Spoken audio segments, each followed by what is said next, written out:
आइए, बहुत प्यारा सा आप सभी के बीच लाए हैं लाचारी गीत। कैसा लगा कमेंट करके जरूर जरूर बताइए। आपका नाम थी। हमारी झूलनी गिरल तीन पातिया है, साखी गाँव ने की रातिया। हमारी झूलनी गिरल तीन पातिया है, साखी गाँव ने की रातिया। गाँव ने की रातिया, साखी गाँव ने की रातिया। गाँव ने की रातिया, साखी गाँव ने की रातिया। हमारी झूलनी गिरल तीन पातिया है, साखी गाँव ने की रातिया।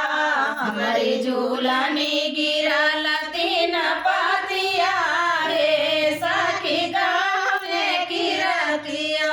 सासू मोर हिया रही, ससुर मोर हिया रही। सासू मोर हिया रही, ससुर मोर हिया रही। सैया हटावे लागे खाटिया है, साखी गाँव ने की रातिया।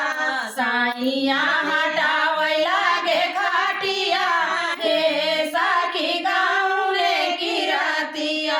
हमारी झूलनी गिरल तीन पातिया है, साखी गाँव ने की रातिया। हमारी झूलनी गिरल तीन पातिया है, साखी गाँव ने की रातिया। जेठ मोर हिया रही, जेठान मोर हिया रही। जेठ मोर हिया रही, जेठान मोर हिया रही। सैया बोलाए कहाँ किया है, साखी गाँव ने की रातिया। सैया बोलाए कहाँ किया है, साखी गाँव ने की रातिया।